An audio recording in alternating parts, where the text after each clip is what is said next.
Hello and happy Wednesday. Today we are going to be talking about a man that lived just before the beginning of the Dark Ages.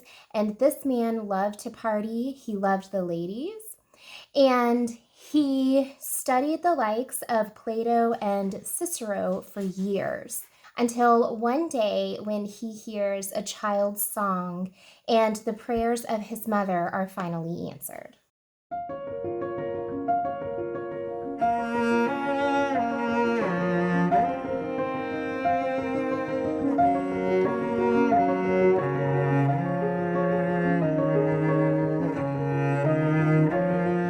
Aurelius Augustine was born on November 3rd, 354 in Thagaste, which was a Roman province of Numidia, which is today like an area in Algeria. His mother, her name was Monica, and Monica was a devout Christian, and she prayed for her son daily throughout her entire life. His father, Patricius,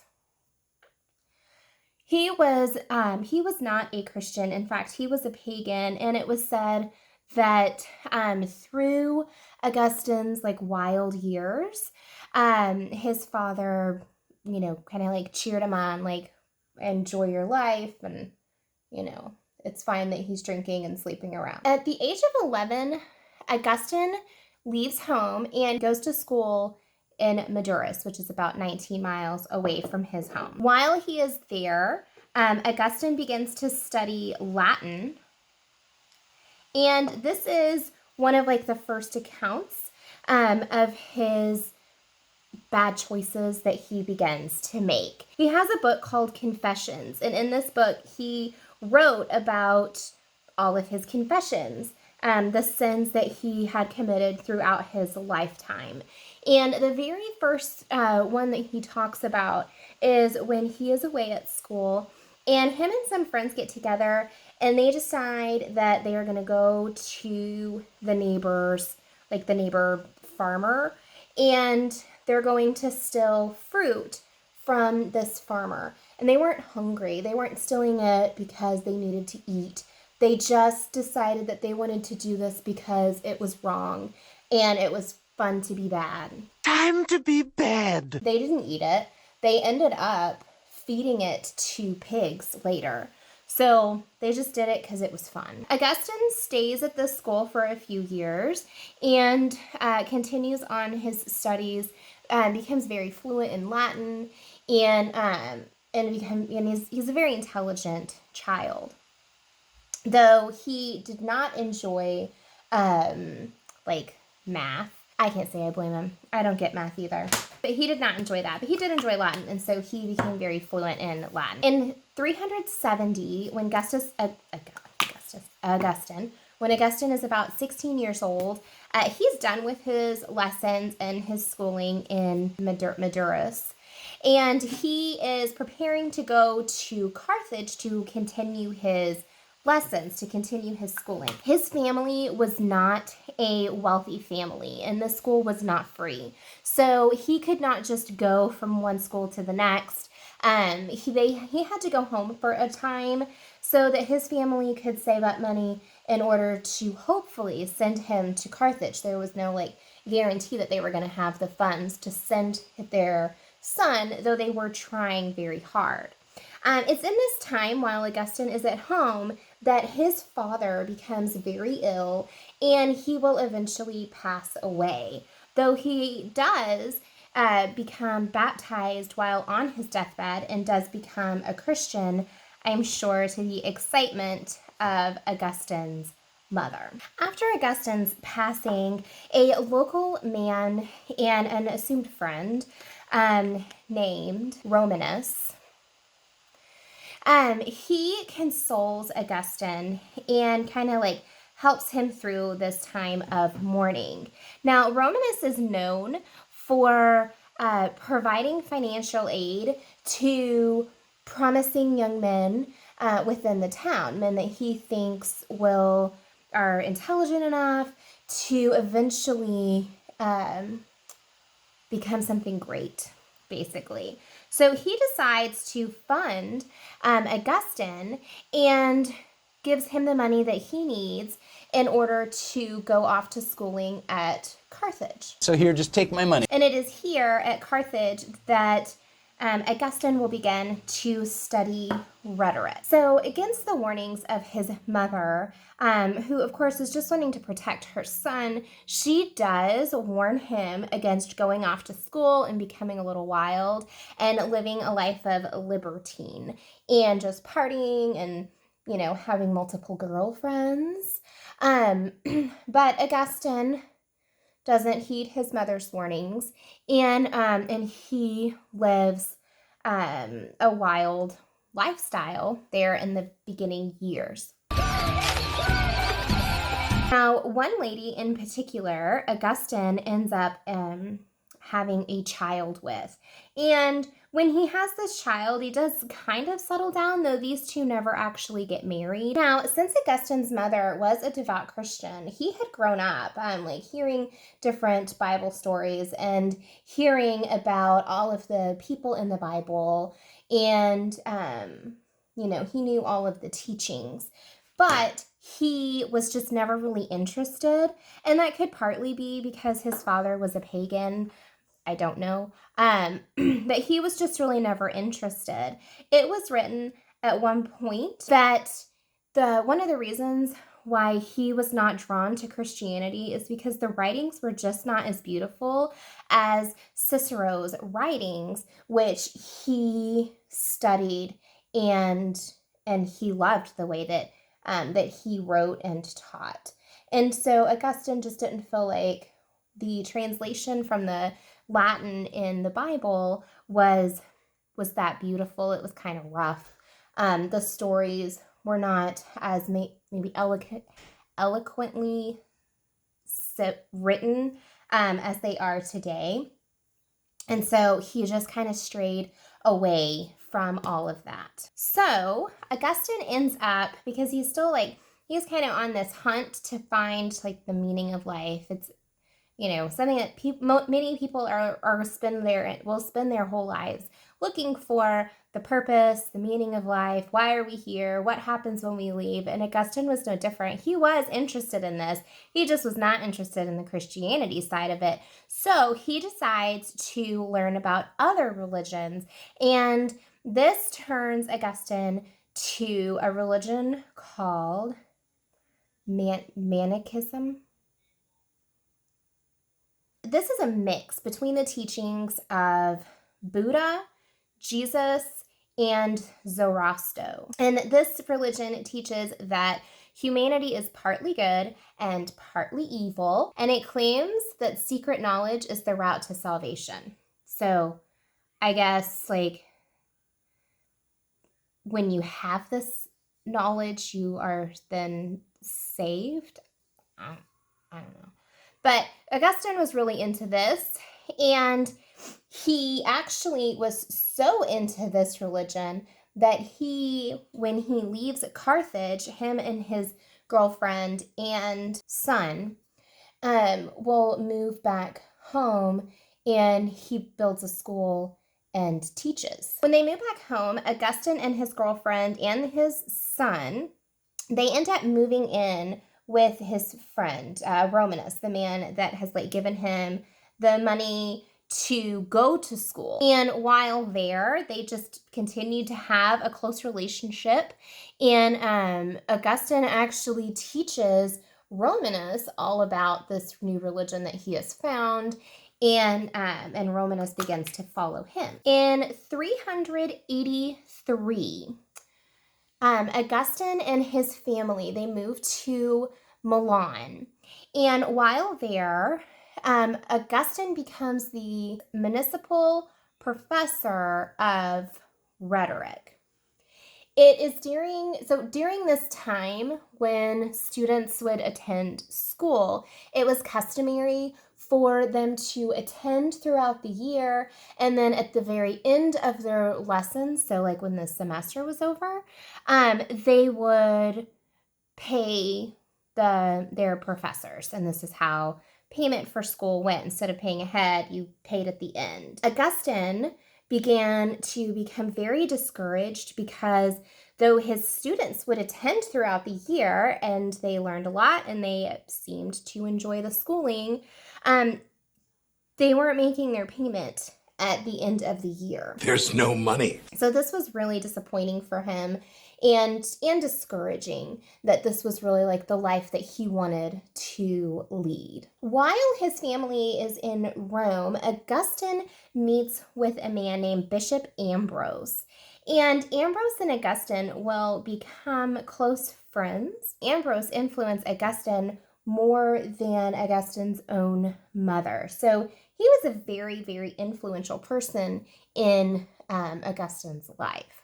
Augustine was drawn to Ambrose because of his intellect and his kindness, even though at the time Augustine was still very uninterested in the teachings of the church. Ambrose was like, well, that's fine. He was just kind to him. He just showed him kindness. And as a result of that, they grew closer together. Now, Ambrose had merged the teachings of Christianity and Plato kind of together. And it was this way of teaching that really kind of like grabbed Augustine's attention and got him into studying Plato, which ends up leading him to study Platism, and this would end up affirming Augustine's Christian theology. During all of this time, the mother of Augustine's child is with him, and they still have a relationship together, but they never married. And it's speculated that the reason why they never married is because at that time it was illegal in some cultures to marry like outside of your cultural class, and they were not on the same level. So they may have wanted to get married, and it just was not possible. However, Augustine does write in one of his books that he was not the lover of wedlock, but a slave to lust. So maybe he just recognized that this was more just a lustful relationship that happened to bring out a child. So Augustine's mother ends up securing him a bride whom is in his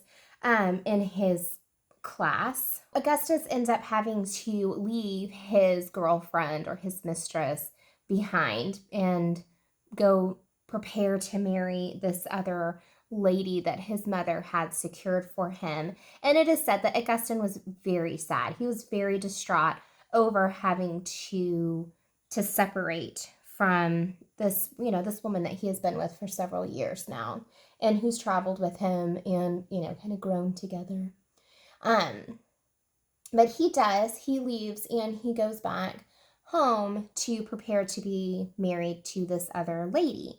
Now, the girl that he was actually meant to marry at the time, she's underage. She's only like 11 years old. Say what? So he has to wait a little while, of course, before he can actually marry her.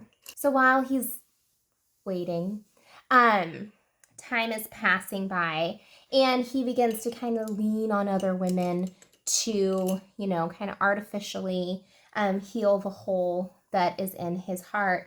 And he goes back to some of his more scandalous way of living. It was during this time that Augustine is quoted to say, "Lord, make me chaste, but not now."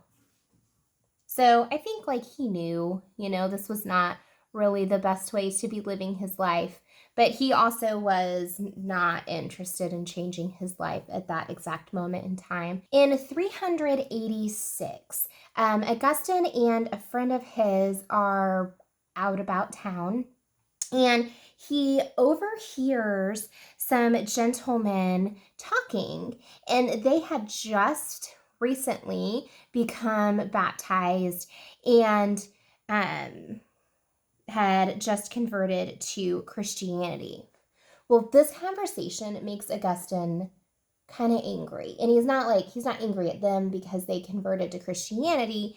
He is angry because these men were not known as like intelligent men. They were not learned men. And he was just confused. Like, why do these unlearned men know what they want, and they've given their life to Christ, and they didn't even really ask a lot of questions or do a years and years worth of research like I've been doing. Why did they know what they want in their life, and I'm still just sitting here floundering trying to figure things out? So he asks God to send him a sign, tell me what I need to be doing. And it's at that time that Augustine hears a child kind of like in the background, and the child begins to sing, take up, and read. So Augustine takes that as his sign that he needs to be the one that takes up and read. He needs to read something. And so he does. He goes home and he gets the letters from Paul, and he begins to read Paul's letters. Augustine ends up finding I used words. the answers that he is looking for in Romans 13, verses 13 through 14. And it says, not in rioting and drunkenness, not in chambering and wantonness, not in strife and envying, but put on the Lord Jesus Christ, and make no provision for the flesh to fulfill the lusts thereof. So it's basically, it's saying stop drink, you need to chill out on the drinking, stop sleeping around. You're trying to fill this void in your heart and in your life with all of these earthly things instead of just turning to me, Jesus, and filling those holes with God. That's basically what it's saying. And Augustine can relate to this because he has been living this crazy life, and he has felt so empty. And so he is able to really relate to the writings of Paul in this scripture. In April of 387, Ambrose will end up baptizing Augustine, and he also baptizes Augustine's son. So Augustine's son has been with him this entire time and learning the same things that Augustine is learning. So Ambrose gets to baptize Augustine and Augustine's son at the same time, which is pretty awesome. This all happens in Milan, where, Ambrose had met Augustine originally. The two will then travel to, Augustine and his son, they will then travel to Hippo in North Africa. It is during this time, while they are making their travels out, that Augustine's mother, Monica, will pass away. And for a short while, Augustine and his son live the life of leisure on the family property until 388. So really a little bit less than a year later, Augustine's son will pass away, and he loses his son, which of course it's very upsetting for Augustine to lose his son. His son was around 16, 17 years old when this happens. After his son's death, Augustine sells off everything. The only thing that he will keep is the family farm, the family home, but everything else he will end up selling off, and he gives the money that he makes from this sale to the poor, to benefit the poor. And Augustine stays in his home, and he ends up turning it into a monastic foundation, so place for monks. In 391, Augustine becomes ordained as a priest in Hippo Regius And he is known to live a simple life that has been compared to the life of a monk. So he becomes very quiet, keeps to himself a lot, just kind of lives a little bit more of a simple life. All of Augustine's sermons were recorded by stenographers, and about 500 of them are available for reading today. Over the years, of course, several were lost, but about 500 of them are available today. In December of 395, Augustine was made bishop of Hippo, and he ends up giving his property to the church of Thagaste. As bishop, Augustine would choose what passages the church was going to preach on each week. And even he had a very busy schedule with, traveling throughout the area and just doing bishop things. But he did make it a point to preach whenever he could. Augustine really enjoyed writing, and over the years he wrote several books. Some of them you can purchase, and I'll link to that. But he did write several books, including his autobiography, Confessions, which I talked about a little bit ago. That's kind of where he wrote out his confessions of all of his sins throughout the years. And his book, City of God, which was meant to console Christians shortly after the Visigoths invaded Rome. Now, Augustine was known as a man who ended up really eating sparingly, again, back to that kind of like monk lifestyle. He despised gossip and shunned temptations of the flesh, again, after he was baptized and became a bishop and everything. Shunned temptations of the flesh. And so he had on his wall written, "Here we do not speak evil of anyone." So like a pre-Dark Ages, like, safe space. In the spring of 430, Vandals had sieged Hippo. They took it. And this is around the time when Augustine had fallen very, very ill. So he could not just leave. He had to stay there during this siege. And he spent his final days in prayer and repentance and reading the Psalms of David. And he actually had his people hang the Psalms of David on his walls so that he could see them morning, noon, and night. On August 28th, 430, Augustine ended up succumbing to his illness and he died. Shortly after his death, the Vandals lifted the siege on Hippo, but they returned later and they burnt everything to the ground and just ruined the town. Augustine's cathedral and library are the only things that were left untouched by these Vandals. Now, after his death, Augustine's body was of course laid to rest, but over the years, it ends up getting moved several times. So they just dug it up and moved it several times just to keep it safe. Remember, this is like a time when lots of sieges are going on, lots of things are happening, and so to attempt to protect the body, they moved it to different locations. In 1327, in Pavia, the Augustinians, so the followers of Augustine, were made the guardians of the tomb, which they ended up remaking, and they had carved in there depictions of Augustine's life. In 1700, the Augustinians were removed from Pavia, and I guess the tomb must have been destroyed because well over 100 years later, in 1842, Augustine's right arm is dug up. Arm. His arm now rests in the St.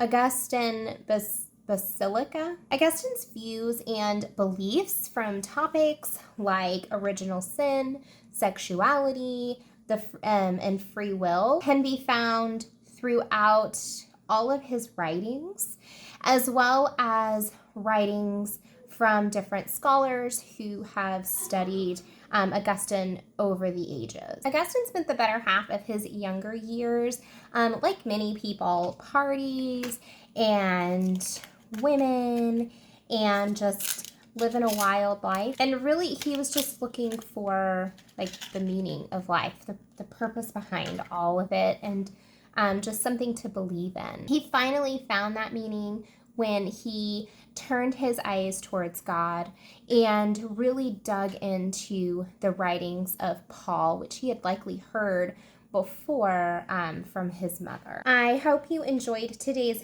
video. Sorry, I was struggling to do makeup and talk at the same time. As usual, I will leave a link in the description below for all of the makeup that was used if you are interested in that. If you liked today's video, please hit the like button.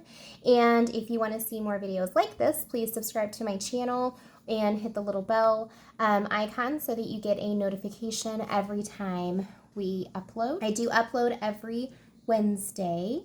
So until next week, have a wonderful week and we'll talk soon. Bye.